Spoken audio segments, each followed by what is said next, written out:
All right, it is indeed time for the Fluffle to assemble. Welcome one and all to the Rabid Atheist Show. I'm your host, Ed Raby, a former pastor turned atheist, now a compassionate anti-theist. Welcome to my channel. Welcome to the Rabid Atheist Show. Welcome to the Rabid Nation.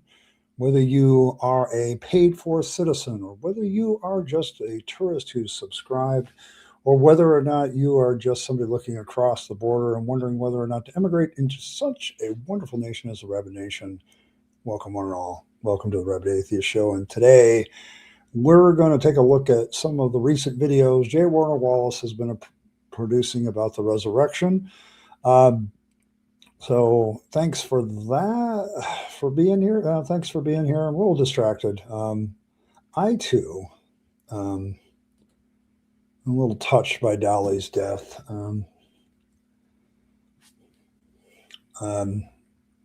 She was one of my parents' favorite musicians, and my dad really loved her music. And there's definitely some stuff there for me as well. I was more inspired by her life story. She had a lot of rough patches and still came through. So I definitely feel you, Earl. Everybody give Earl some hugs. She was really close, really thought about her a lot too. So, but thanks for that. Just a couple other announcements. There is, of course, a goal in chat. That helps keep my streams motoring along ad-free. So I always appreciate all the donations because then I don't have to muck around with YouTube and all that stuff. So there you go. There's also a link to the Discord, Fluffle Fangs, if you're looking for a community. It's a great one. So welcome one and all. So everybody welcome here. Let's see. Let's get a quick... I think that's it for the announcements. Other than Thursday, I will be continuing on looking through the PBS video of the evolutionist daughter versus creationist father. There's definitely some more interesting things to deal with that movie. It's kind of getting to an interesting point where she's recounting her college days and how telling her father she didn't believe in God or all that stuff was true. So I will do that. And then Friday, I am streaming. Let me get the thumbnail here. I'm streaming with the lovely, wonderful, beautiful I Killed Earl. And we will be, hold on, let me get this up. There we go. I'm going to promote this. So, but yeah, we're going to be looking at the face-off between Monty and Stucky together. We actually think it's a pretty good combo for our abilities. Earl has her knowledge of biology and all the rest of it, and I have my biblical knowledge, and we're going to take a look at this one that was on Jubilees. So stay tuned for that on Fridays. So there we go. All right, let's get a quick roll call here. Fred. Allegedly, Fred is here. Thank you for being here. Blossom, good to see you. And I have to give the proper props. There she is. The wonderful, lovely, beautiful, smart, intelligent, lapping witch our Lord Naps. I Killed Earl. One of the smartest women I know. Let's see. Dragon Rider's here. Rimmer is here. Nomi is here. Yeah, I know. Sorry about that. Hey, Evan. Good to see you, Evan. Michael's here. Yeah. Definitely gives Ike some cookies. So... Yeah, me and Earl were talking about this earlier. How if there is an afterlife, there is one person that deserves it. So there's that. Good to see you, Wolf. All right, I think. Oh, Noise is here too. Good to see you, Noise. All right. I have two videos of J. Warner Wallace here. I'm going to show you the shorter one first, where he says that he has dismissed he has dismissed hmm, thanks, Naomi. Thank you. I get it. Yeah, she's gonna be around for a while. Yep. But I'm gonna hit this first one.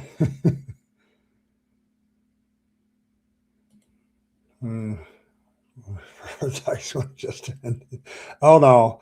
See, if any of you were here yesterday, I do have one other thing to deal with yesterday. Um,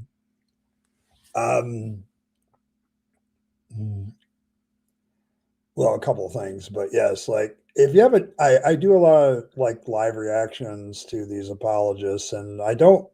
The only prep I do is like I listen through them once just to make sure there's nothing truly tremendously stupid or controversial in them that I don't want to deal with, because you never know with Christians.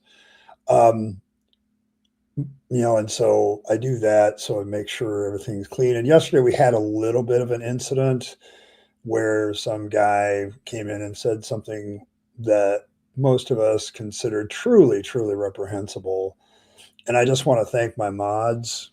I didn't see it because I was dealing with all the stuff in chat, and I got to give props to all my mods because most of them in, but I killed Earl and Azo and Evan and a few others, I think, knew about that situation and took care of it. Thank you very much for that. So appreciate you. Mods are definitely better than gods, greater than gods, because yeah, it was good. It was good. Yeah, she was very good. And I want to thank Earl for that, because that kind of shit is why I do what I do. When people say, "Oh, religion isn't all that harmful," yeah, when whatever religion you have causes you to hate atheists enough to say shit like that, um, I don't think I'm the problem. Okay, I just don't think I'm the problem at that point. Yes, mods are better than gods. Yes, good to see you, Eric. I think I missed somebody else too. I want to make sure I got everybody. I like to recognize everybody when they get here. Yes, that's Eric. I think that's it. Oh, I got everybody. All right. Whew. All right. Well, let's get to J. Warner Wallace. I know everybody's kind of maybe grieving a little bit over Dolly, but let's focus on something else for just a bit. So there you go. Kinds of options. This is what we do. Okay, hold on, Jay Warner. I'm with fucking. So there you go.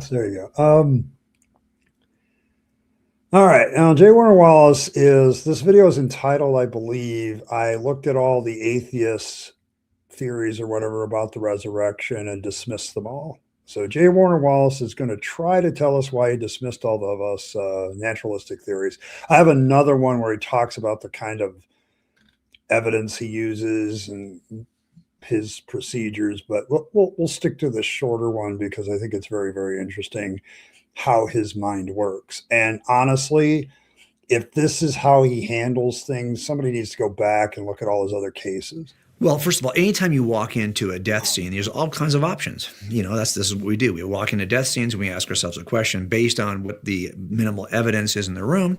Is this a suicide? Is it an accidental? Is it natural? Is it a murder?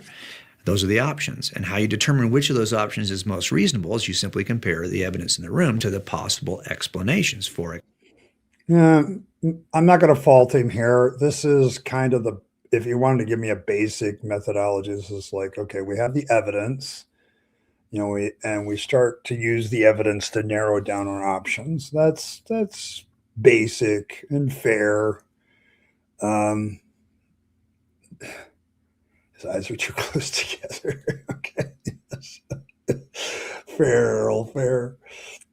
Explanations, bunch of evidence, which of these four explanations is best. That's kind of the approach I took looking at the resurrection. I was not a Christian growing up. I was 35 years old before I ever examined the evidence for the resurrection, and there was... Okay, now, many might forget And I have to remind everybody that a few years ago, I think it was Prophet of Zod kind of looked at his conversion claims compared to when he was a cold case detective. I know that that's controversial, and I think Wallace actually threatened to sue about it. Um, but yeah, there's a lot of sus with this story. Like he makes the claim constantly that he was a cold case detective and he analyzed the evidence. And so he just when you look at what he says about his cold case days, and that's what he used to analyze the resurrection, there's a lot of suspicious stuff there. He kind of took a nosedive in popularity for a year about it, but he seems to be recovering very nicely. So, among Christianity, you just have to wait a bit and then start telling the lies again, and you're fine. So, yeah. The Butler Bible. Yes, yes, yeah. Oh, so there you go. There you go. Certain minimal claims I would have agreed, even as an atheist. I did believe that Jesus existed and perhaps died on a cross. The tomb was empty. Sure, those are some minimal things. People made claims that they saw the resurrected Christ. I don't think I really believed any of that stuff. It was probably true, but I believe those were the minimal claims. I would have explained it one of 6 ways. It turns out there are about 6, maybe 7. All right. I'm keeping this chart up for a reason. Like he talks about how he dismisses all of the reasons for the perfection, for the resurrection, like what we come up with as naturalistic explanations to the resurrection. Um, so you see up there the hallucination, imposter. He actually didn't die. The body was stolen. It's actually a myth or it's a legend. He put myth up there twice. I don't know what the hell he's doing there. I'm glad he said 6. So I know it is. Oh, Evan, thank you so much. Yeah, well, I'm still waiting for it. So yeah, well, there you go. Yes, my patience is non-existent. My rage is overflowing. You've been warned. Okay, and I know Earl well enough to know that she's serious. So, but yeah, like it. I don't know what it's been lately. Your fuckery will not. Okay, fair enough. Fair enough. Like Monday stream, I'm pretty open. Tuesday, I appreciate when everybody abides by the rules. So there you go. But he put myth up here twice. Um, So I'm not sure if he can count or if he knows how to present stuff. Um, the problem I have with this presentation is most naturalistic theories don't fall into just one of these camps. Okay, like they don't like there's often a mixing of other things, and he's also missing a lot of things like cognitive bias, or maybe a whole bunch of people did sincerely believe and then other people believe them, just like it is today. Like there's a lot of sincere believers. They share their faith with somebody else, and because of their sincerity, they bring in. So, but yeah, like it's one of those things where I look at what he's doing here, and I can already see the game plan. His game plan is to kind of straw man what atheist and naturalistic theories of the resurrection say. He's going to try to put them into like 6 category boxes. And I'm not really sure in this video because when I listened through it, the one time I listened through it, because I like these to be a little bit more live and have my reactions be a little bit, truly genuinely reactions to some of the things that are said. Um, but the claim in the middle is interesting that none of those solve the evidence. Well, maybe that's because I'm I'm still I'm still trying to figure out how any of these are really well, I guess they are claims, but a naturalistic theory is simply an answer to the very thing that Christians put forward, which is the only explanation for what happened, what we think happened, is the resurrection. And the atheist just comes along, the naturalist, the person who's a critic just comes along and says, no, wait a minute. There seems to be some alternate explanations. And that's all alternate explanations do. They just simply show, no, there's other things that could have happened. Like, you can't just say it's this one thing. And so, yeah, this is just one of those. So that's J. Warner Wallace. Craziness is a good word. Yeah, I think we're all surprised, honestly. Yeah, like it. Dolly Parton's death. Dolly was, damn it. All the people. So, but yeah, so he's going to go on about this. Ways that atheists might explain the empty tomb of Jesus, the claims of the disciples in the first century. And so what you're doing is you're examining the explanations and asking yourself, which of these explanations, and of course the Christian explanation is one of these, that it actually just occurred the way that the disciples reported it. But I was looking at those explanations and comparing them. Okay, that's actually, when he says that word, the way the disciples reported it, that's the absolute biggest weakness of his case. Because he's basically taking the Gospels as eyewitness testimony, which he has not demonstrably proven ever. Like, I've heard all of his stuff about demonstrably proving this. It's just like, yeah, like that's another thing that I want to point out. Like, not just like Islamic people have a problem with the resurrection. Jewish people that don't believe that Jesus was the Messiah have a problem with the resurrection. Other religions have a problem with it. It's not just atheists. And I always love it how they always want to paint this as a debate against those rotten atheists that aren't really considering the evidence and Christians that are so truthful and wonderful. I am sorry. The fact that J. Warner Wallace has been corrected on all of this stuff, like he has literally been told by other Christians that he's wrong about certain things and that certain things aren't as certain as he thinks it is. And he still continues with this same message. I mean, I applaud him for being on point and staying on message, but Jesus, like, dude, do you even alter your stuff based on criticism? And I'm also having to ask at this point, which atheists is he talking to? Like, who are these atheists?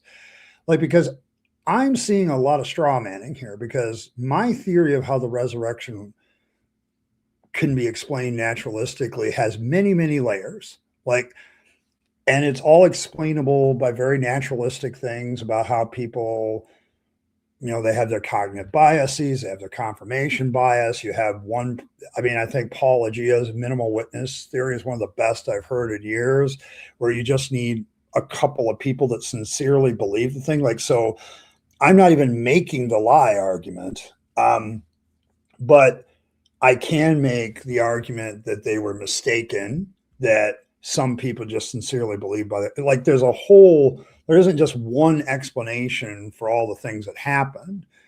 And I think he's falling into this trap of, so, thank you, Evan. Yeah, I think we need a little humor around here. Thank you.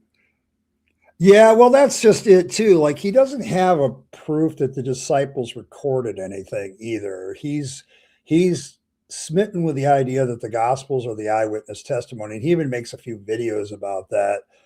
And I would have probably played one of those first, but honestly, they just make me mad now because he knows better.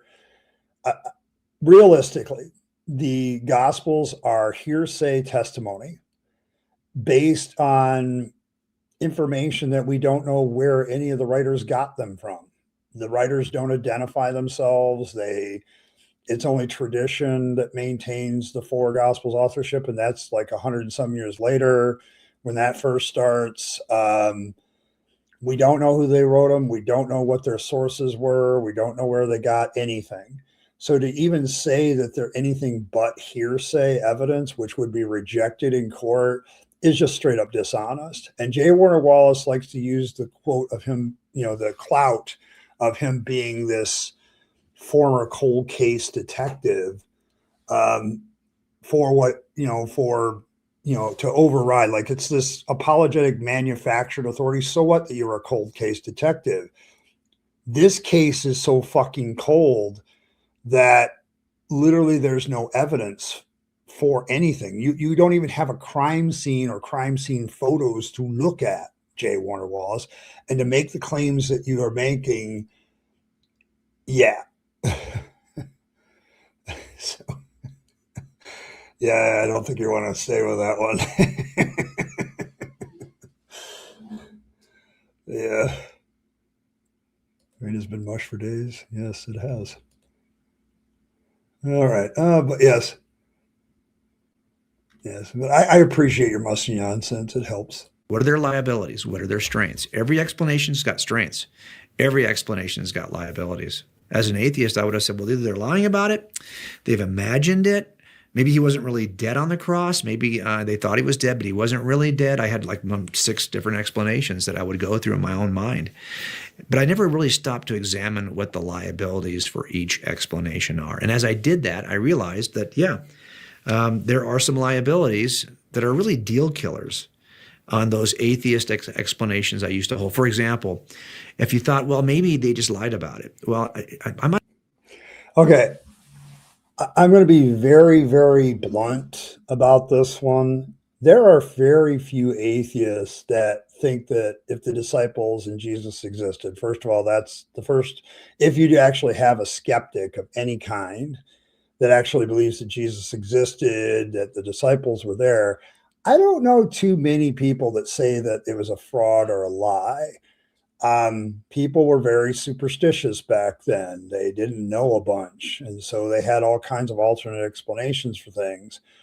I th- I personally, as an atheist, don't like the deception angle because I don't think it's needed. All you need is a couple of people to sincerely believe that they saw the resurrected Jesus, and for other people to believe them. Like that's what happens today. Like people get up in front of people and preach the gospel and tell their story of how Jesus met them and quote unquote, et cetera, et cetera. And other people start to believe them.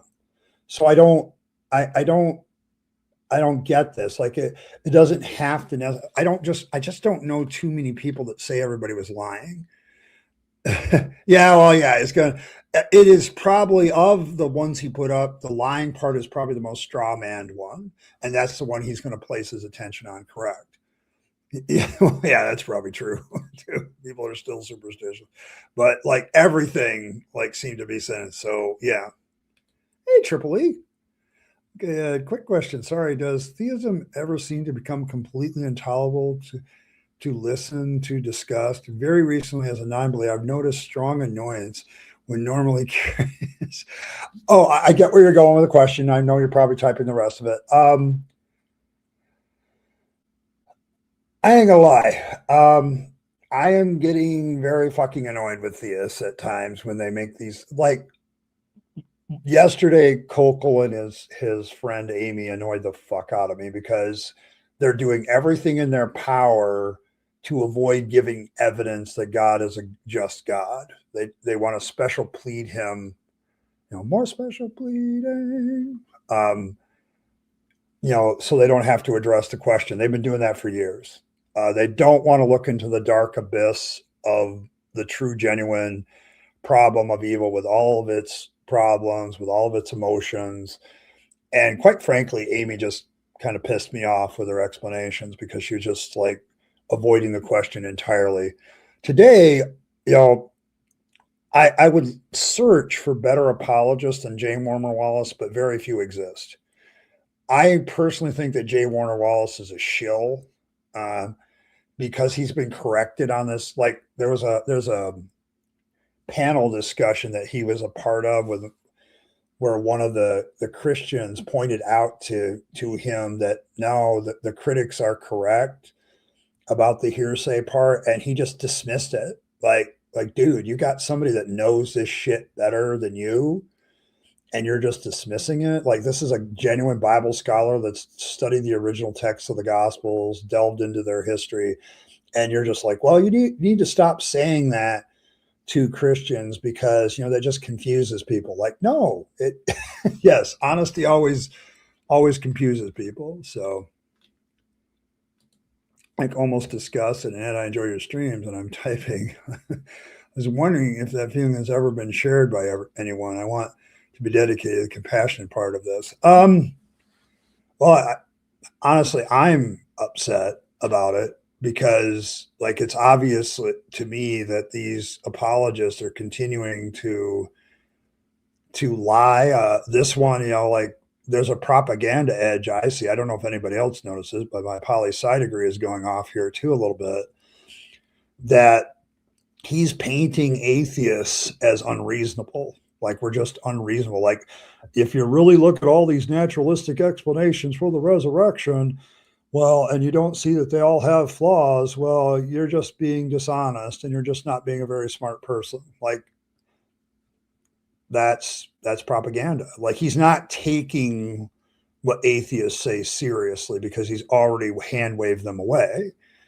And yeah, it pisses me off. Okay, it annoys the fuck out of me. Because as somebody who sees the negative aspects of religion, it bothers me because people are being fooled. So yeah, that's kind of my point. Yeah. To the effect that it was not the Messiah and had no prophetic power. Any of his contemporaries didn't live long enough to expose the con. Yeah, probably. Yeah, if he was a con, he was a very good one. So, and the timing was cool. I'm just annoyed by life in general. Yes. How many people knew or cared about Jesus? His crucifixion was prophesied. Him being arrested spread like wildfire. Shouldn't that have been more than 500 mourners? Yes. Like, I think TP speaker, like, yes, TP seeker. Yeah, that's a valid point. Like, it's the problem with Christianity is I think it would have died if it wasn't for Paul. Like, I think Paul is the one that saved Christianity because he came along and created a message to the Gentiles that wasn't there before. And I think that's what saved Christianity. If Paul doesn't exist, we're not battling Christians. Like, it just wouldn't exist. So, but yes. I can be compassionate even for guys like J. Warner Wallace because well, maybe not for him so much because he claims he used to be an atheist. I have my doubts. Like, if he thinks that this is good freaking evidence for the resurrection, I question both his atheism and his detective skills. Like, I'm sorry. But no, I don't have a problem taking the time to believe because it's true. The reason I do this stuff is so people see how stupid it is. Okay. I hate to be that rude about it, but it is kind of dumb and it is kind of stupid. Like, number one, Jay Warner hasn't talked to any atheists. He says, well, I used to be one. So he uses his argument. This is the way I used to argue. I'm like, dude, we've come along a little bit since then, like it's just, I have a hard time being compassionate for apologists, but I absolutely can be compassionate for somebody that's just caught up in the indoctrination. Like, they just fucking don't know better. Like, but I still want to, I push back as an anti-theist because I love people. Like, I don't do this because I hate the theist. I have family members that are theists. I love them. I care about them. Like, but I also care about people, and I don't like it when people are conned. And so I'll take on somebody like J. Warner Wallace, who I have less compassionate for because he should fucking know better. As a detective, he should know that this evidence he's giving is shit. He should know that the Gospels are hearsay evidence, and you can't trust them as eyewitness accounts. But he makes his claim that, oh, no, I looked at it as a detective and it's eyewitness accounts. And it's like, no, it's not. Not even some of the Christian biblical scholars will say that. They'll openly tell you they think some of the Gospels aren't eyewitness accounts.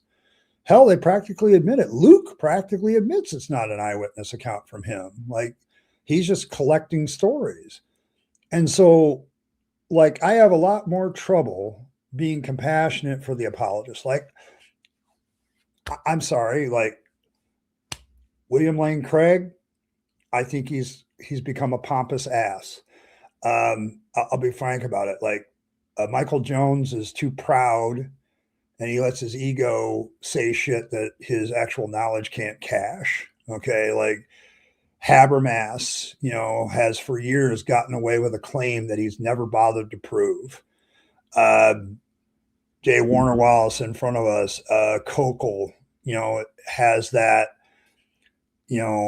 I just think so much better than you because I am a theist attitude. It's just like all of them, all the apologists I have a real hard time being compassionate for because they should fucking know better, but they don't. They have all the information in front of them, but their brain deliberately sorts out stuff that's detrimental to their case and they move along. And so it's like, yes, I have a problem. I have a great deal of compassion for the people in the pew that listen to this shit and lap it up.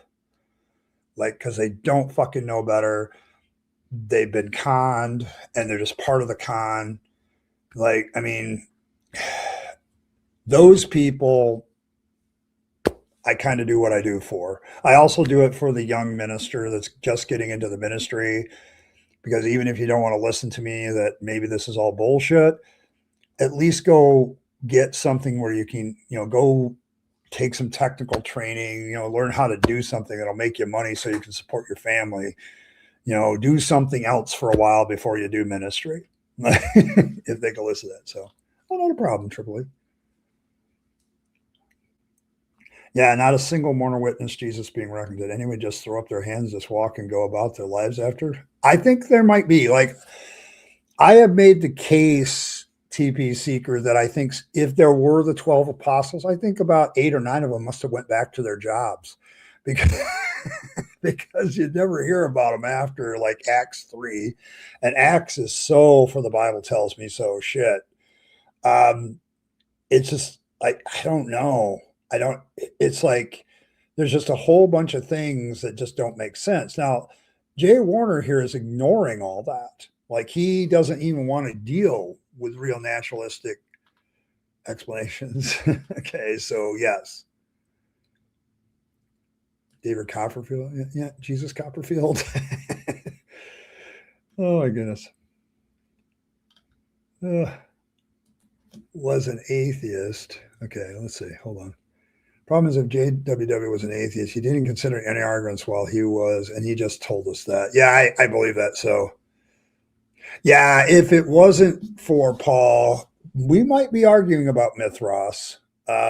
Mithras is a very interesting deity that was very, very popular. Hads is very correct. Like, I don't know what it would be.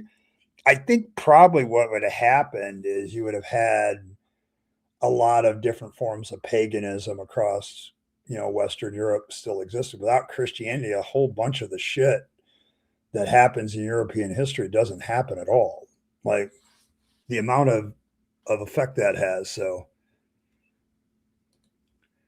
I mean, you're right. They're family and friends. What's worse is I like to talk about biblical scholar, and they truly just can't get it, at least not for now. Keep at it, man. Big John Steele. Touch it streams. Oh, no problem. I'm here to answer questions. I try to answer. All right, let's see what else he has to say about this stuff. I believed that before I started actually investigating conspiracies, which I've done a lot of as a detective. And it turns out you have to have 5 things in place in order to successfully execute a conspiracy. You need the smallest possible number of co-conspirators, the shortest period of time in which to hold a conspiracy. You need excellent communication between co-conspirators so that when somebody gets stopped by the police and asks questions, he can immediately tell the other people, here's what I told them. That's why we separate suspects when we do investigations. We want to eliminate their communication. You also need to have really tight familial relationships, like you're not going to rat off your mom, probably. You might, but probably aren't. And finally, you need to have low pressure. If no one's pressuring you or even asking a question, you can get away with a lie. Okay.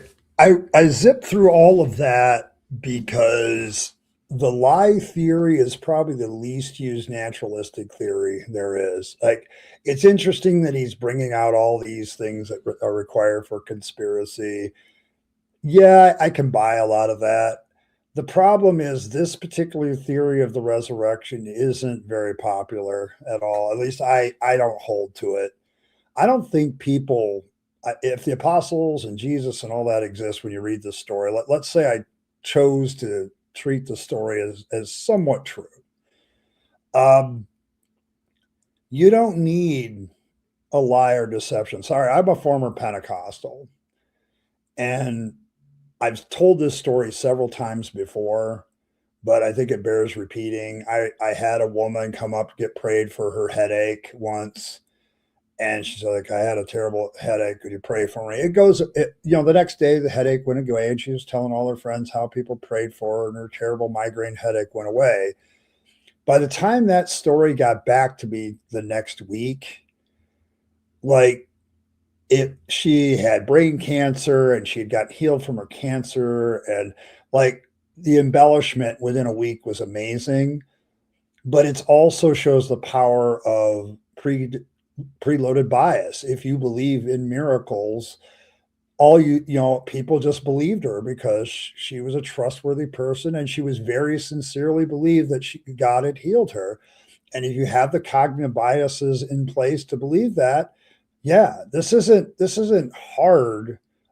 You don't need a lie here. You just need people to sincerely believe something.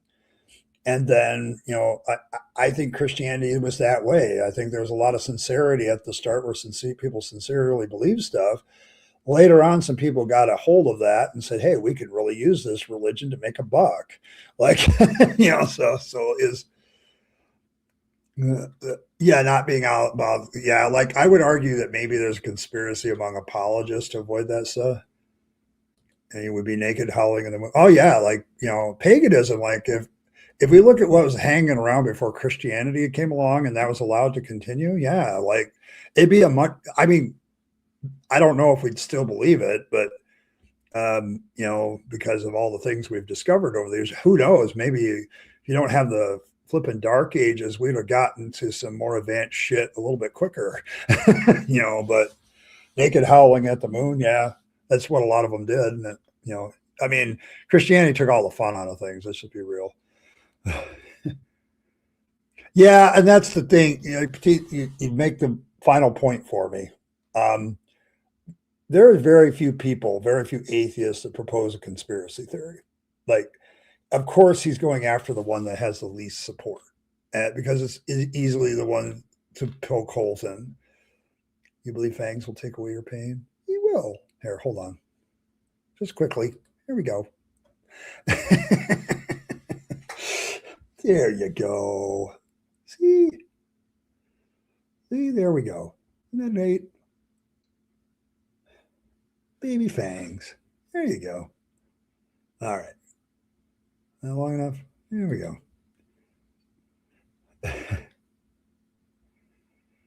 You don't, but that's the point. Okay. All right, there. Pictures of baby Fangs will do it, though. Pictures of baby Fangs will do it. All right. Let's get back to Jay Warner. Let's see what other silly things he's going to say. But it turns out those 5 things are so ridiculously unavailable for the disciples in the first century. Maximum pressure being executed for their claims with no way to communicate across large. Which, by the way, Christians being executed, the disciples dying for their faith, all that shit. Like, there's even Christians, like, I think Sean McDowell has dismissed this. Like, we need to stop saying that, like, all the disciples died for their faith. We actually have no historical records for most of them. Like, he's still on that hill, and he knows that this has been disproven. So it's like, it's there you go. So I don't see the point. I, like, what is going on here, Jay Warner? You know full fucking well that a lot of this stuff has been spoken against. And I'm sorry, I don't think there's a conspiracy. It's not a conspiracy. Oh man, the name is what Jay Wallace is. Yeah, like, I don't know if they died for the faith until other Christians started killing them. I think it was more political most of the time. Um, I mean, not a conspiracy and a conventional, but it's, see my above comment on working off the same sort. Yeah, like, it's not a conspiracy, Evan. What it is people started to tell stories, and the stories were believed, and they passed them on, and they modified them, and they, it doesn't. My whole point is, my experience as a Pentecostal tells me, if you have the right cognitive biases in place, doing something like the resurrection of Jesus and having a large group of people believing it after a while is not a stretch. And you don't need an actual empty tomb or somebody rising from the dead. You just need one or two sincere individuals who believe they've seen the risen Jesus, who tell everybody else that because they have influence and people believe them, poof, Christianity. That's how it works. It doesn't take much. Hey, Modern. No. The chat goes fast. Hold on. Because Evan does say smart things. There you go. I mean, the anti-smarts contradict each other all over the place and do conspire in the sense that they had access to a lot of the same. Yeah, and that's what the point is. Like, the more I study the Gospels in their context and their historical, cultural context and their literary context, because I think a lot of people don't realize, like, John, let's take the Gospel of John, for example, that's written in, like, what we call modern day Turkey, Galatia, that area. That's its cultural geographic context of where it was probably written. There's, like, other Gospels that didn't make the canon that are also being written at the same time. And so there's a whole cultural context of stories being told. And they all had this same stuff and they all register it. And so, very valid point. Like, this is what's going on. And Wallace doesn't want to address the chain of custody because it's large. He has in the past, but he dropped it after Apologia kicked his ass about it. So it's one of those things. Like, there's a whole big meta context where everybody's telling all these stories, sharing these stories. They're being changed. All the gospel writers do really is they kind of grab what's available at the time and set it in stone. Like, that's all they really did. And so it's like one of those things where they just grabbed all that stuff and go, hey, this is the story. And it becomes more of a finalized form of the story. It didn't stop people from writing other gospels, though. They continued to do so. So, oh, yeah. My point is that the shared stories put the kibosh on it. It wasn't a collusion. Oh, yeah. Like collusion. Like, J. Warner Wallace here likes to dismiss collusion, but there definitely was collusion. We had, like, Mike Jones like to say, oh, they're all independent. No, they're interdependent. And it's so damn clear. Like, it's not even funny how clear that is. But these apologists want to keep saying stuff, but they don't really want to actually put the evidence. Notice that Wallace hasn't actually put out any evidence yet. He's just told what his methodology is, and he's made a lot of claims. Geographic boundaries from India all the way to Rome.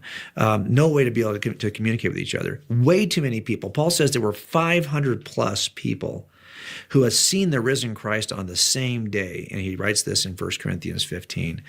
Okay, way too many people holding it for 6 decades. Which Paul himself got as secondhand. So that's hearsay too. And anybody can write the number 500. and claim that 500 witnesses saw the risen Jesus. Like, I I don't know why you guys can't see. Like, I'm sorry. Let me give you a crime example. So, um, I, oh my goodness. Fangs will come for me, and without missing a beat, he declares he can. Fuck it. Convinced, yes. There you go. Yeah, Earl got a kick out of that. Yeah, one guy said once, yes, like it's okay. Would it be accepted in a court of law if I went to, like, I'm trying to get something as a prosecutor in front of the grand jury, and I go and say, well, I think this crime was committed.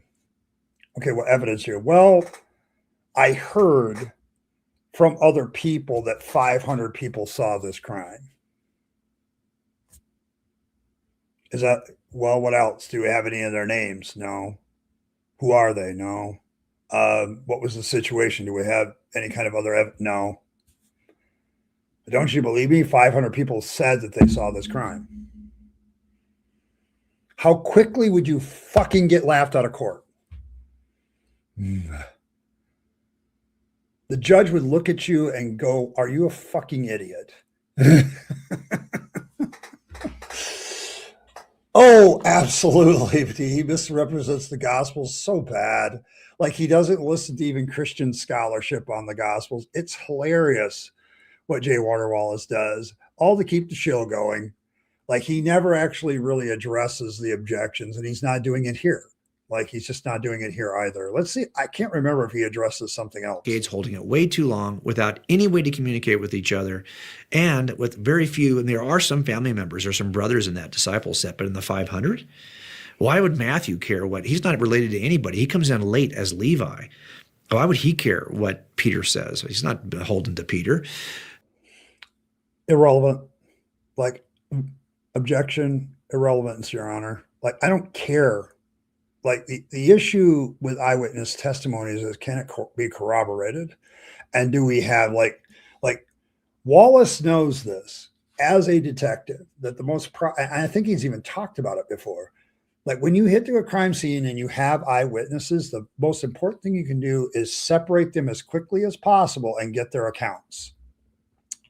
Because if you let them stand on the corner and give them time, they will start to collude with each other and the story will get modified. I hate to break the news to you, Mr. Wallace. These people had decades. Even if I take the early date of the writing, which I don't because I think it's bullshit, even if I take that, you have decades of community collusion where people are retelling the stories, they're redoing the stories.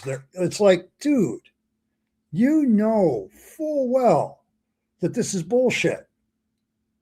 It's absolutely bullshit. Yeah, he did. Thank you. I thought he did say that in an earlier vid, like before.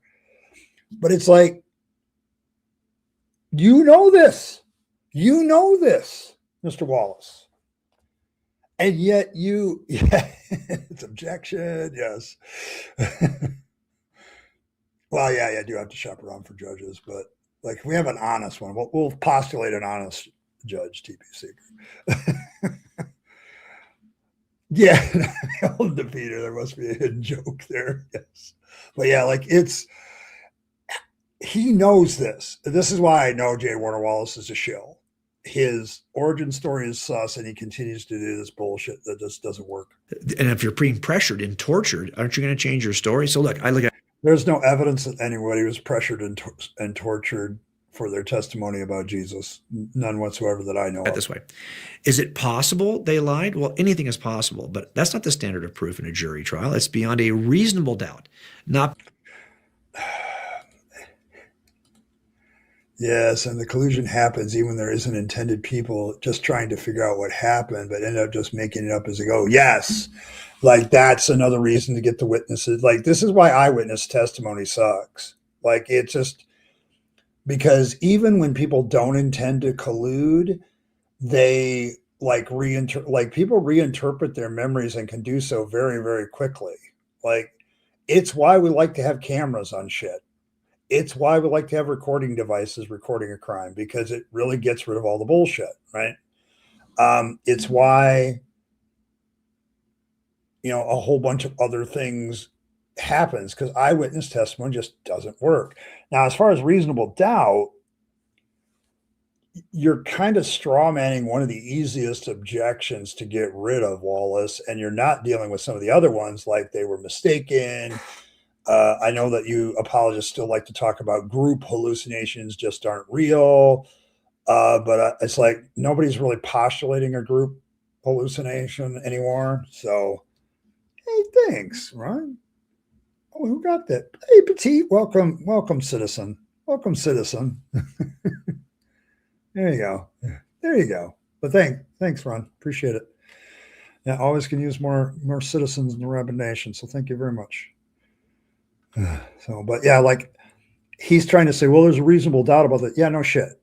Like there's the conspiracy theory one. Yeah, there's a lot of problems. Well, I don't know too many. I don't think most of the people that are doing naturalistic theories are talking about conspiracies, Wallace. Beyond a possible doubt, anything's possible. It's possible that I'm not really here. I might look like J. Warner Wallace, but I'm somebody else who's sitting in my place doing this video. That's possible, but we have to ask what's reasonable. So as I look through all those explanations. Okay, I got to stop here because there's a graphic. Hallucination. It's very possible. Grief hallucinations are quite real. They happen, like, depending on which study you believe. It can be, I don't remember. I think the smallest number I've seen is like 15% of people after somebody's death that's unexpected can experience a hallucinogenic situation where they think their loved one is still alive, especially if they're really close to them. You have 12 disciples. If that happens even once, then you have the possibility for the beginning.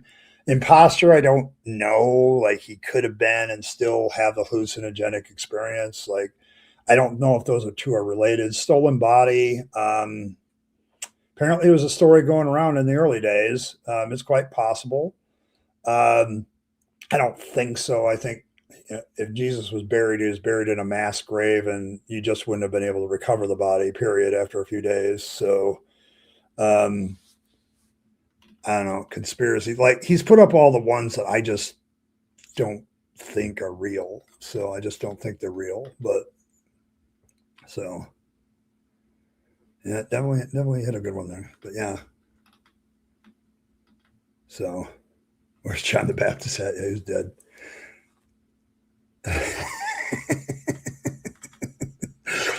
Oh my gosh. Yes. Hey, Tilting. Yes, smash my like button. I appreciate that. The like button around here is very consensual. She likes to get smashed. So there. I knew it. It's not just Jada, it's Mike Pence. All right. Oh my goodness. I'm wondering if Jada ever met Lionel Lukahu before his death. He was a defense attorney known for his acquittals in 2004 consecutive murders in the trials of Ghana in the UK. Ah, he might have. Hey, Coffee College, good to see you. We had a great mods are better than God's situation yesterday. My mods took care of something I didn't even see, and I was very, very grateful to them. So you are, as always, correct when you say that. So, but yeah. None of these are what I would do. None of these are what I would do. I saw that some of them have strengths, but they have really too many liabilities. Which is why, by the way, there are 6 alternative explanations from the atheist side. Why? Because if you hold explanation 1, it's because you don't think 2, 3, 4, 5, and 6. No, it's not. All of these explanations are not all or nothing. Sorry, that's not true. I know several people who believe that Jesus could have been a fraud, but also that his disciples were very sincere and had some sort of experience where they believed he was alive. Those two aren't necessarily mutually exclusive. There's other theories. Like, this is really straw manning the naturalistic explanations position at this point. Like, he's just now. So, but yeah. Yeah, that's true. But there was especially special moment yesterday where they got to demonstrate their greatness. So, but yeah, work. You know they don't work. And if you hold explanation 4, it's because you don't believe 1, 2, 3, 5, and 6 work. In other words, not necessarily true. This is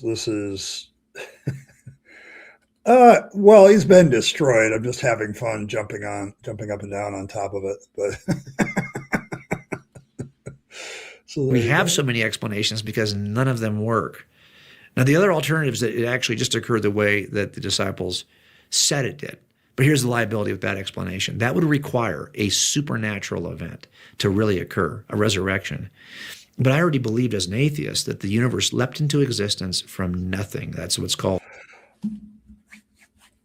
Thank you, JWW, for telling me you were never really a fucking atheist.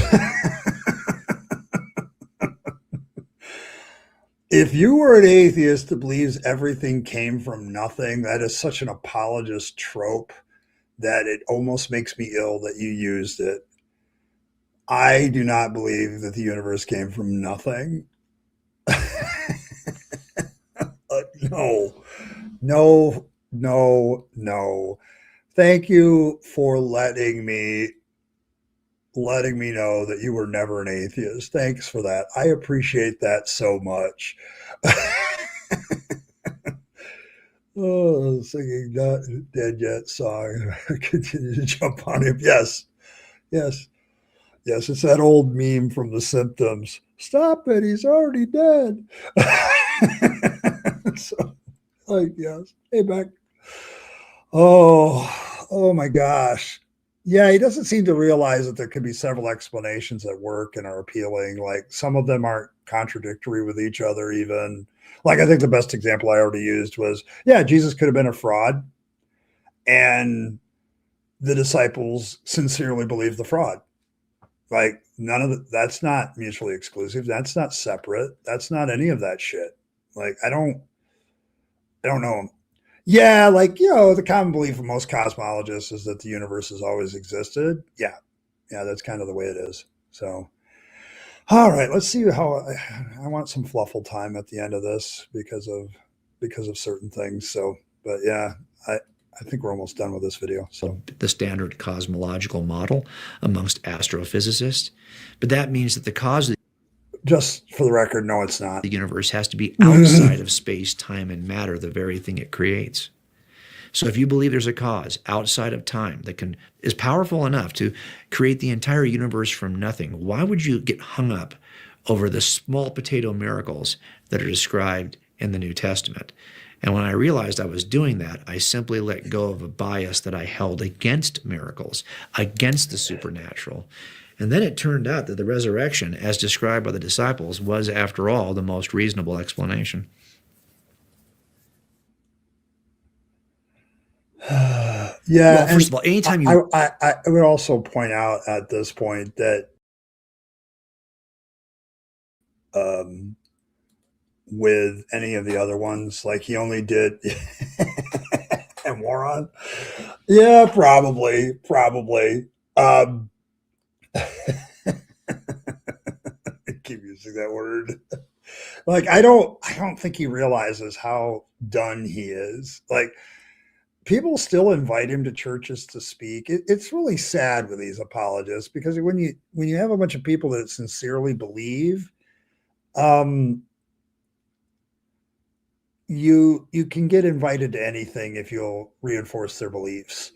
And yeah, I know, like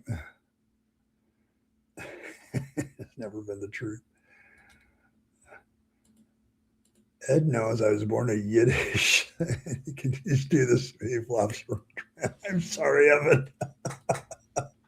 All right, I am going to take a break and come back, and we will have some fluffle time for those of you that want to hang out with me for about a half hour before I go to work. We can talk about Dolly and a few other things if you want, but we're gonna do that.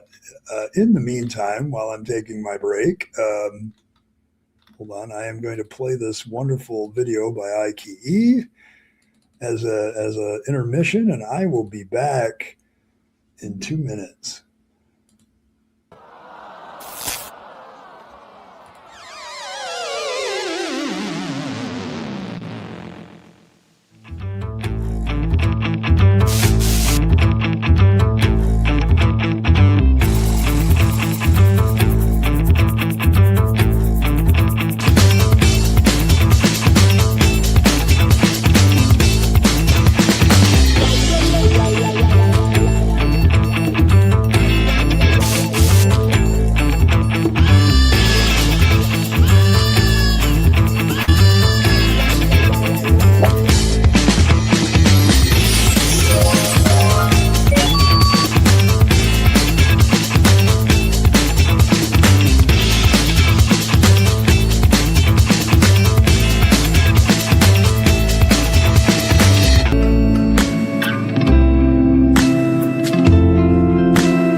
right, we are back. Everybody enjoyed that. I know I always do. Let me get back to this. Evan, Evan, you are one of my favorite Yiddish speaking people. Like, just so you know. So yes, yes, but yes, like um, Yiddish is one of my favorite things to hear, and you have all my love for it. So,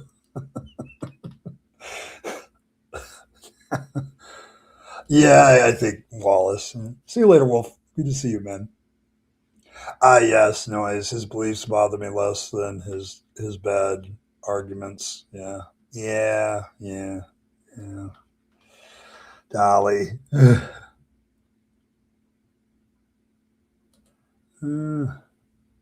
don't know if I can do that. Hold on. It might take me a bit. For some reason, my particular version of StreamYard doesn't work really well unless I prepared a video by converting it. Even if it's like the same fucking format, it won't do it.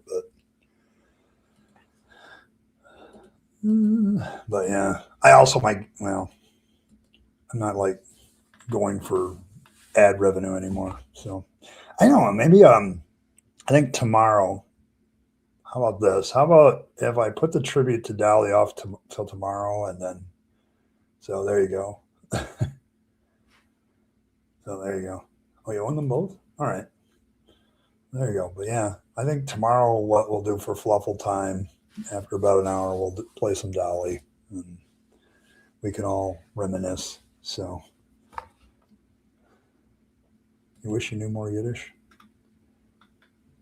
I like that. I wish I could claim. Uh, I wish I could claim credit for that. I think the first place I heard that actually was Earl. Like Earl, I think said that once in a stream. Like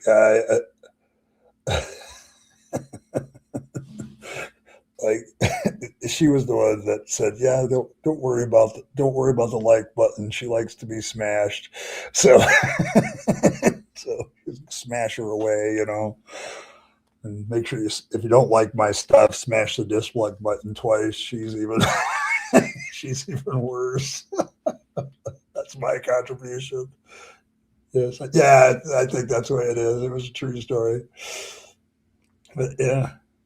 Oh, yeah, it'll be Thursday. I'm sorry. Yeah, Thursday. I don't stream on Wednesday because Ed needs a day off, and I can do like 2 days in a row. It's really like the Wednesday thing has really been a boon for me because it allows me to get like personal business done in the morning without worrying about when I'm going to sleep.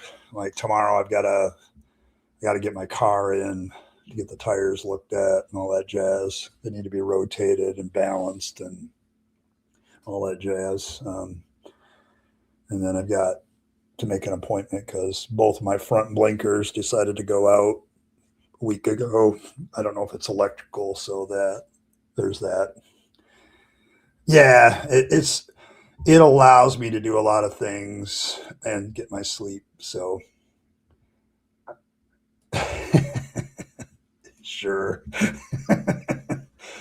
But yeah, and then I've also kind of committed myself on Wednesdays. I've been emailing my children, my three kids, and it's actually led to at least one of them starting to do a little bit of a back and forth talking with me. So it's it's been good. It's been good. Like if I ever get to the point where I'm making enough money at this to go full time, I'll probably bring Wednesday back because I'll have plenty of time to do other things. But and might actually have a normal life, whatever that is. But yeah.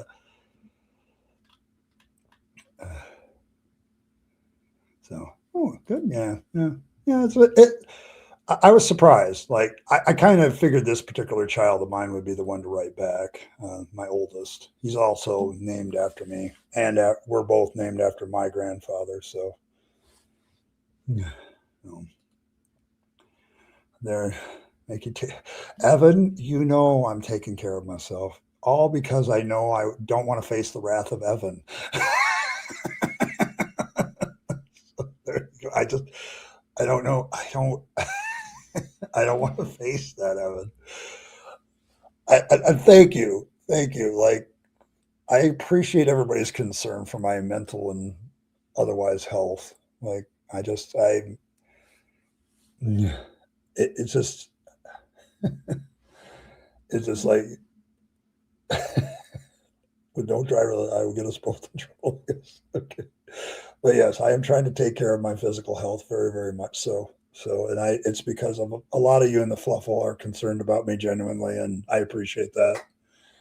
That's one of the things I've started to appreciate about this community is your genuine care for me back. And that's just, it's very, it makes me leaky at times, honestly. So, but yeah. I'm not getting a big head about it at all. Nobody has to do anything for me, but the fact that a lot of people, Fred, just willfully like, "Hey, how are you doing?" Like, you don't know how much that means to me. Like, just somebody saying, "Hey, how you doing?" and meaning it, like not being the flippant American greeting. "Hey, what's up?" Um, yeah, it's like that. You take care of yourself to take care of yourself, or we will take care by force. Yes. Yeah, well, Petite, like, I don't know. I'm looking at my chat and I'm seeing a very preponderance of neurospicy people. Like, there's a lot of us here because I know them through the Fluffle of Fangs and all the rest of them. There's a lot of neurospicy people, and self care is like our bugaboo that we really have to watch because it's very easy for me to get so focused on something I forget me. And so a lot of us are like, yeah, we got to remind people of taking care of ourselves. Like, yeah, it's one of those things. Yes, yes, neurospicy. Yes, there's a lot of us are brain spicy here. So there you go.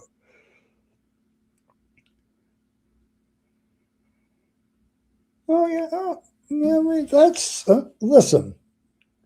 Sometimes all people need. Okay, I speak. Okay, this is one thing I learned as a pastor that is very positive. Sometimes all people need is somebody to listen to them, like just for a second, just to chat with them, just to give a shit, like, and not act like you're giving a shit, but because people can pick up on that, trust me.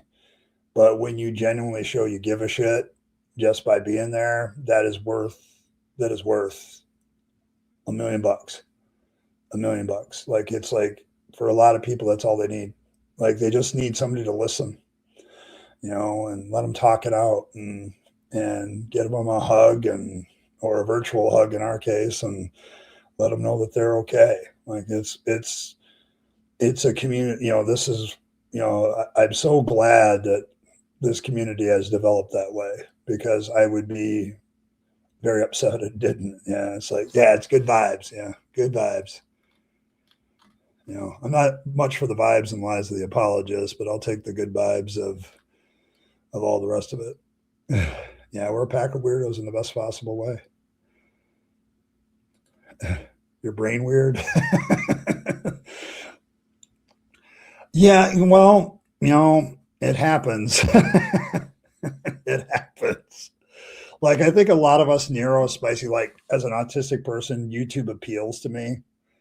Like, because I can just get into the ritual of listening to other people, and it's very easy to do. Like, it's not something. There are certain channels I just go through ritualistically to listen to what they have to say. I just saw Apologia put out a new video today, and I'm very certain I'm probably going to listen to it at work tonight. So, yeah, there's that sub. You're giving your time to me in chat. I've been invested in channel growth for 2 years. I remember saying, I think I can get better if I practice. You sure have fun. Have fun. Oh, well, thanks. Thanks. Like, yeah, it's a Triple E. I have watched you since you came here, and you're a great story. You have a great story. Like I know there's still struggles. There's a whole bunch of shit. Like, and the reason I know that is I'm 10 years out deconverting, and I still got my shit because I was in religion so long. Your neurology gets wired to it, like hardwired to it, and then you have to like really like the ways of thinking have to be changed, and there's shit you don't even notice that you have to figure out. So I've told people deconversion may never end for some people. Like it, some people never get over it. Like you're still gonna have to deal with it, and you're a great success story. So I appreciate you, by the way.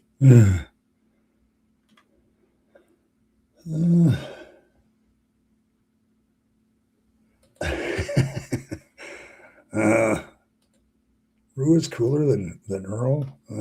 It's hard to be. Yeah, it it's hard to argue because I like Rue. um, as a former minister, that's probably what struggles does it still give me? I think two of the big ones are career and family. I invested so much of my time in ministry, like I feel like I'm behind the curve when it comes to a career because I invested a lot in being a pastor. There, there was a time in my life that I could have taken another path that might have led me in other places. Like I was very good in physics and chem and stuff in school, and very good at math. Like, and so I could have been one of those smart brain people working on something that actually helps humanity, kind of thing. And I still struggle with that because, like, I'm trying to find my way. What is it? Can I do? I lost a lot of years um, when I could have been building something else that was more sustainable and would have fit my autistic brain a little bit better. And so that's one. The other one is family because one of the reasons I'm trying to reach out to my kids um, is because during that entire time, the call of ministry meant more than them. Okay, if you understand what I'm saying. I dragged my kids around. They faced a lot of trauma simply um, because of where I dragged them. And so I have a lot of guilt about that. I have a lot of guilt about the advice I made as a pastor. I still have therapy for that. Um, and it's still a struggle for me because I want better relationships with my family, but I also have to face the reality is that may not happen. Um, so it's one of those things. Like there's just a whole bunch of things. There's other things, but some of them have sorted themselves out. Some of them, but those are two big ones. Career is a big one for me because I think I was robbed of all my great years of being, where when I was younger, like, and the purity culture shit didn't help either, so there you go. There's that. There's just a lot of stuff that is still there. I don't know if that comes. I don't know. In a couple of weeks, I may do another reconstruction video where I talk about my reconstruction and what's going on. But there's a few things I want to see how they go, and there's a few things I'm waiting for to see what happens. So there's that. Hey Kurt, could have been an actor, but I wound out here. I just have to look good, and I don't have to be clear. Whispering here, give us dirty laundry. Yes. Oh, what a great quote. Having word autism is great until you get just a little too emotional. Yes. Yeah. Yeah. Dealing with my autism is another one. Like, holy shit. When I looked back at my life, does it explain so much? Like, it explains so much. And I was, Yeah, I guess I'll share this because this is part of my deconversion stuff and my emotional stuff right now. I was writing to my kids. I'm getting ready to write to my kids tomorrow, and I'm sharing a story about my dad. My dad's been gone for 30 years. 30 plus years. I still miss him. Um, but I remember when I was growing up, my father would watch over me. He was very loving. His bear hugs are legendary, even to this day among the family members. Um, but I remember as a boy growing up, I'm an only child, so I didn't have any siblings to be my friends, and the neighborhood was kind of sparse on friends anyway. So I had a lot of imaginary friends, and my dad would just play into that. Like my dad, I'd be off doing an adventure, joining Bilbo Baggins and and the hobbits on their quest to kill Smaug, and my dad would make me a sword, and I would be out in space. If you're familiar with Calvin and Hobbes, Calvin and me resonate a lot. Okay, like it's very much a resonation there. That's why I resonate with that comic strip so much. My dad never scolded me for it. He never discouraged it. He fed into that. He even built me a tree house and said, "Hey, you can bring your books out here and be alone so you can read your shit." So, and I wanted to share that story with my kids. So he really helped it. He really helped me, and that's why I miss him so much. Yes, cheers to the socially awkward. Hey, Robert. I could have been a contender. I could have been somebody. Yes. So there you go. Well, that's not a problem. Appreciate that. Yes, Spaceman Spiff. I'm going to tell you, Spaceman Spiff and me resonate so well. I did that so many times when I was in class. I don't know if some of the rest of you can relate, but I remember one time I just went into this imaginary space world and of my own creation, and then suddenly realized that I was in the middle of a crowd of people and I was so doing it. And everybody clapped, and I was like, oh, so embarrassed. It was just, oh my God. Like yeah. Oh, yeah. Earl, my dad was a great dad. I miss him so much. Like he just, he didn't chastise me for what I was. He let me be who I was. And, you know, and I am forever grateful for that. So, yeah, the snowman. So there you go. Yeah, I know. Yes, Calvin Ball. Yes, I used to play Calvin Ball before Calvin Ball was a thing.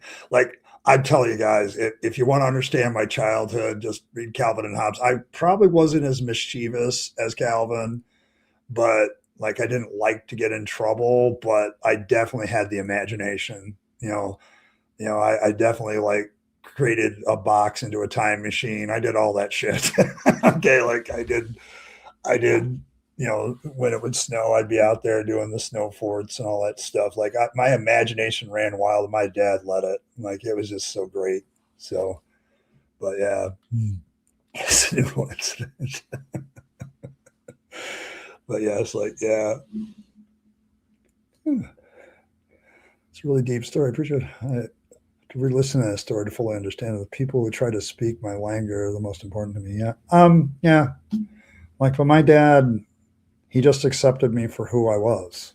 Um, Mom, not so much.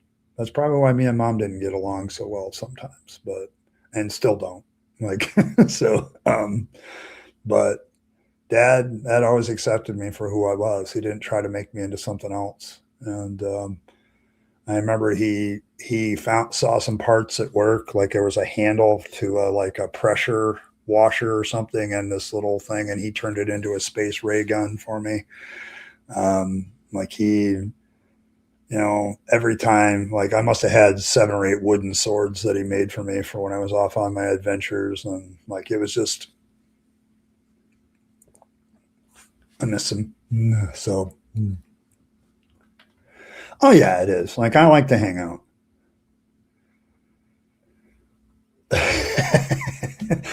um, you're already channeling your Goblin Queen self. Like, don't get me wrong, I would play the villains too every once in a while, but um, I don't know if I really if there's any characters I resonated with, it was more the anti-heroes. Like, I didn't like the squeaky clean. Like, when I was playing Dungeons and Dragons as a middle schooler, I hated people that played paladins because I was just like, that's fucking unrealistic. Like, so, so yeah. Your dad died in his early 60s. I feel. Yeah, my dad died at 50. Um, he had a heart attack. So I was 26 and I was in seminary at the time. If he had now, if he hadn't died, I probably wouldn't. Like, I had this great desire to see him again, and so that's what kind of emotionally kept me in the faith for a while. Um, Told a lady at 2 years old, you were the mistress of all evil. Yeah, you're Goblin Queen. You were already being prepared by Fangs to be the lap in which he naps. The evil one. Evo, because you were too, yes. Paladins are just an excuse to boss everybody around. Yeah, like now in more recent editions of D&D, I've kind of liked the Paladin. Like, I kind of like the Paladin of Vengeance. That one I can see. Like, you're dedicated to avenging something. I can absolutely get behind. That's very Batman-ish. Like, I can get behind that. But the early days of D&D, the Paladin is just like, this guy's a fucking chump. For what? Like, the I think it was second edition. Paladins were only allowed to keep the wealth they could keep on their person, sort of thing. Uh, they had this code that was extremely rigid. You had to be lawful good. Like, there's nothing more annoying. So I would call them lawful stupid, yes. But it's like, oh, you're not upsetting me at all, Triple E. I I've learned, my therapist has told me that when it's a good feeling that I get leaky about, it's okay. It really is, and I've become very leaky about a lot of good feelings lately. So you're not harming me at all. Okay, thank you. It's okay. Like, I love telling stories about my dad, but yeah, like, yeah, very true. But and so, like, and I'm like thinking to myself, also you can get a war horse.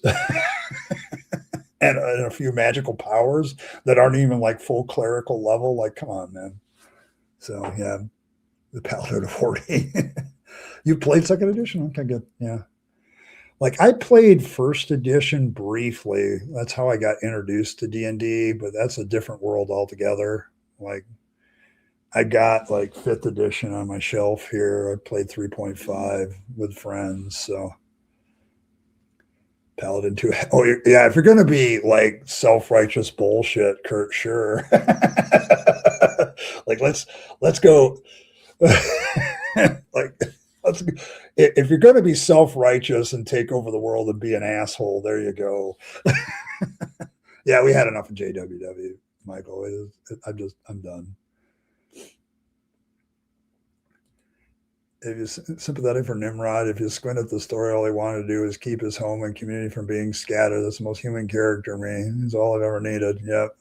Yes, this is Fluffle time. Hey, Simos, good to see you. I'm about ready to sign off in 5 minutes, but it's good to see everybody. I'm just kind of reminiscing about my dad a little bit, because I'm about to reminisce about my dad with my kids as I send them all email letters, but trying to talk about that a little bit. So, but yeah.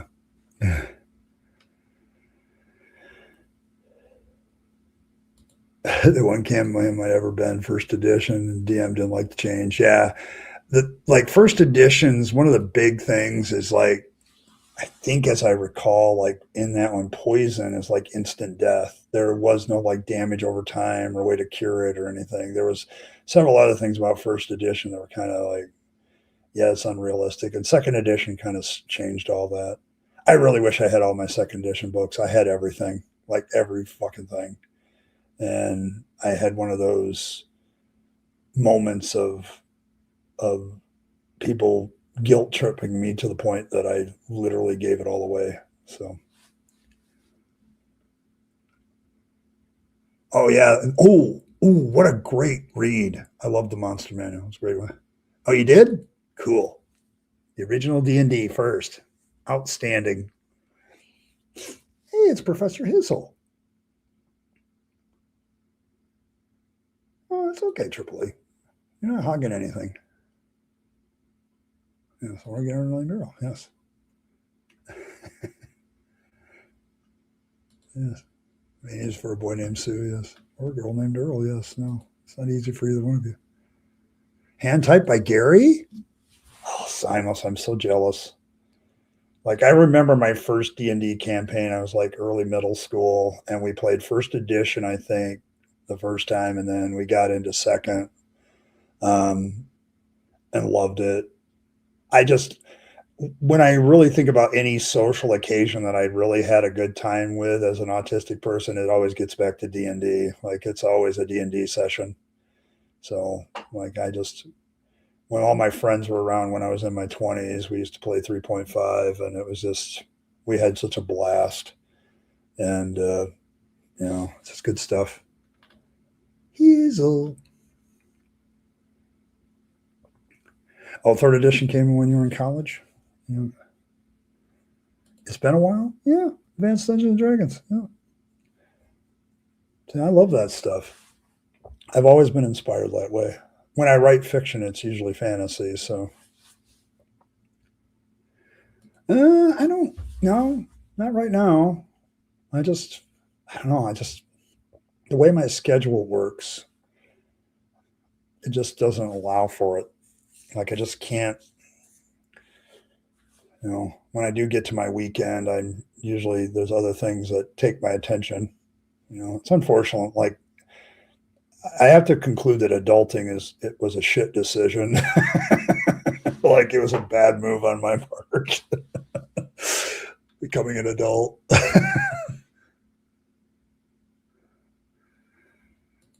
On the internet, a girl named Earl does well, though. Yes, she does. Yes, I played Traveler. Shit.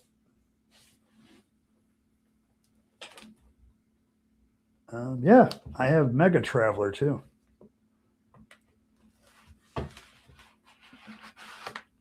Yep.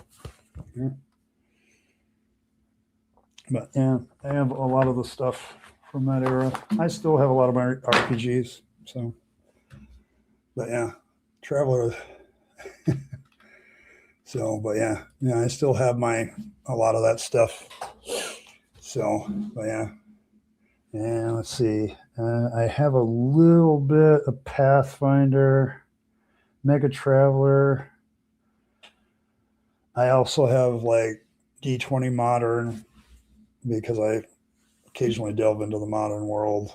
Usually like a fantasy modern setting. Was that? Yes, adulting is a scam.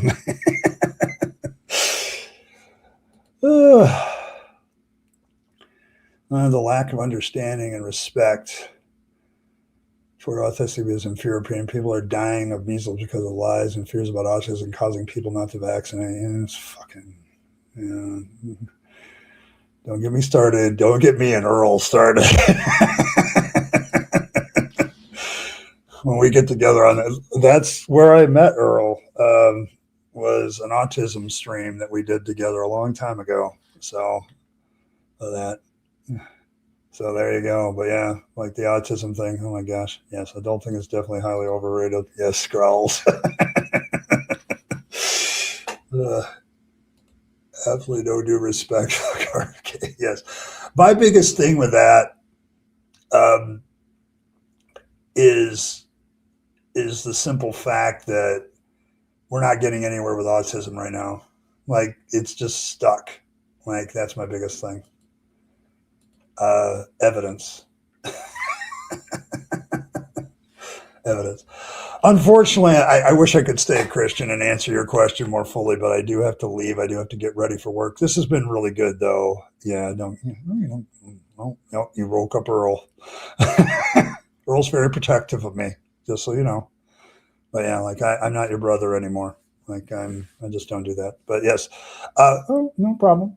I try to be vulnerable as I can because I know it helps people work through their own shit. Like it helps them get through their stuff if they can see other somebody else being vulnerable. And it's hard for me. Don't get me wrong. I want to mask up so bad sometimes, like it just is. But yes, but yeah. But thanks everybody. I got to head out to work. Um, so thanks. I usually only have about an hour and a half to stream during the week. Fridays are a little bit longer. So thanks everybody. Appreciate everybody being here. You guys are awesome. I want to thank Ron for his donation, and I think Petite got that gifted membership. So thank you very much. Appreciate all of you. You guys are awesome. May Fangs nibble on all of your hearts. May he draw himself closer to you with his sharp, pointy teeth. And may he purify all of your religiously corrupted vegetables with those same teeth. Um, if you're looking for a religion, Fangsology has the best religion of all. If you need warm fuzzies, which it seems to be the only thing that religion ultimately provides, you can look into the godlet Fangs eyes and you will get all the warm fuzzies that you will ever need. If you need a religious ritual in your life, circumcise a carrot. Put it on top of your stash or anything else you find valuable. Maybe Fangs will take the carrot instead of the stash, as it is, after all, the most holy of vegetables, made more holy by circumcision. Maybe not. It's like all religious rituals. Results may vary. Beware the lies and vibes of the apologists. Some of them are getting so bad these days that they're lowering the bar right into hell. So there you go. Also, remember that Judge Fangs is also looking for legal reasons to seal your stash, so be advised.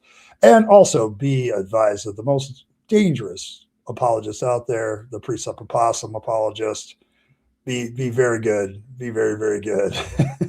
Very, very good. And watch out for those. But appreciate all of you.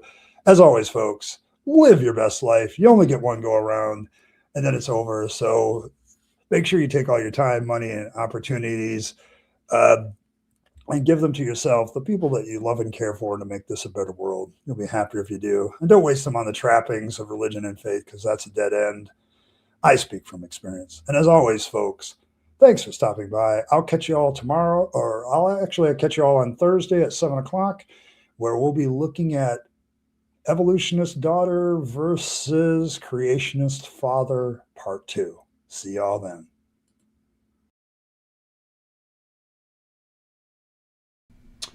Hey, thanks for sticking around to the end to find out how you can support the channel better. Of course, there's always the normal notions of just hitting that like button, subscribe to the channel, hit your notification bell, and share the video with your friends and family that you think would be interested. That's always very appreciated. If you want to support the channel in a more tangible way, there's several options. You can super chat or super thanks in the comments or during a stream. Those are always very welcome. But you also can become a member of the channel. Members have certain perks like getting the videos early, things like that. They also have some good custom emojis during chat. So all of these things are good benefits to members, but they also support this channel and its work to continue to normalize atheism and deconversion, for which I'm very appreciative. It keeps me going, and it keeps me as a content creator being able to do more and more as a content creator. So if you choose those methods of support, thank you very much. And I appreciate you once again for staying to the end and listening to other ways that you can support the channel. Appreciate it. Thanks, and I'll catch you next time.